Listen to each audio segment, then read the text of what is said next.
Welcome to my channel, where true horror stories come to life after dark.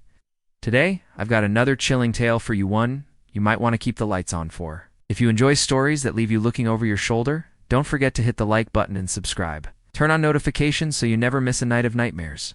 Now settle in and get ready for today's story. The host who never left.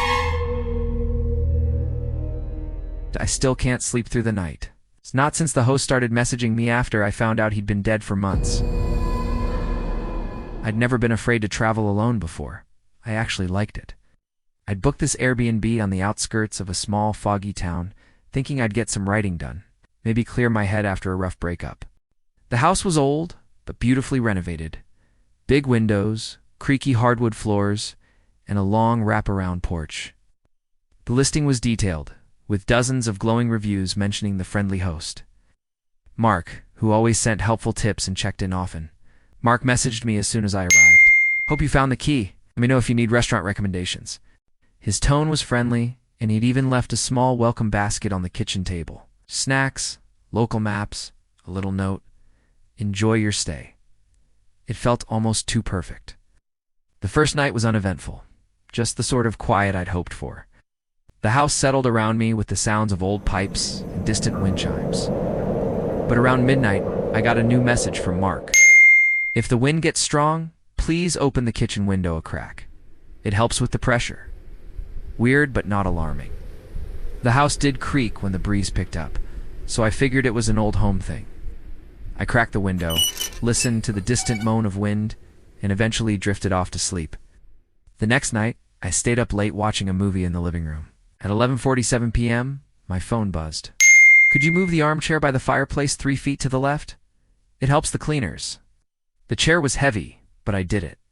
After, I noticed a faint, musty scent coming from beneath the rug, something earthy, old. I shrugged it off, chalking it up to old wood and dust. Each night brought stranger instructions. On the third night, "Please make sure the back door is unlocked overnight. It's important for airflow." That one gave me pause. I double-checked the locks, and despite the request, left the door firmly bolted. I replied asking Mark if there was a problem with the house, or if someone needed to come by.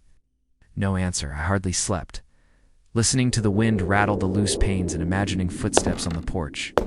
I asked the neighbors if they'd ever met Mark. An elderly woman, bundled up against the chill, frowned at me. "You're staying there alone?" she asked, peering at the house. "That place is supposed to be empty. Mark passed away months ago. Heart attack," they said. "The family hasn't been back to clean it out." My skin crawled. I pulled up Mark's profile, still active, still smiling in the photo, still sending me messages. When I got back to the house, I found another message waiting. "Thank you for helping out. Please check the basement for a leak."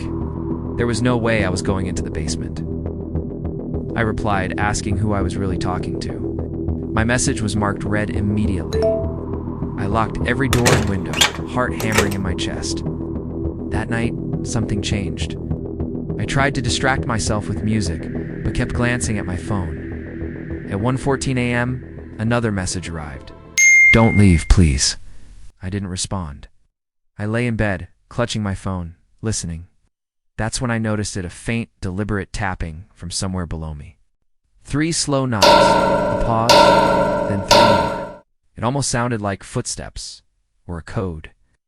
I tried calling Airbnb's emergency line, but my phone wouldn't connect to any network. Even the house's Wi-Fi was gone. I was cut off. I grabbed my bag and crept toward the front door. Before I could open it, my phone buzzed one final time. The message had a photo attached. It was a picture of me in the hallway, hand on the doorknob taken from behind. My blood ran cold. I spun around, but there was no one there. The house was silent except for the faint tick of the old grandfather clock. I stumbled outside, barely able to breathe, and ran to the neighbor's house, begging for help. She called the police, who searched the Airbnb from top to bottom. No one was there.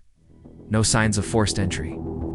My bag, my laptop, even the snacks in the welcome basket all untouched. But on my phone, the messages from Mark had vanished. The account was gone. And in my photo gallery, where my travel selfies should have been, there was just one new image. Me, asleep, in the guest room, bed taken, from the foot of the mattress. No one believed me. They said I'd dreamed it, that it was nerves, loneliness, maybe grief. But sometimes late at night, when my apartment is quiet and the air feels heavy, I hear the old house creaking in my dreams. And I wake every time to the faintest sound of tapping 3 slow knocks. A pause, then 3 more echoing through the darkness, just waiting for me to listen.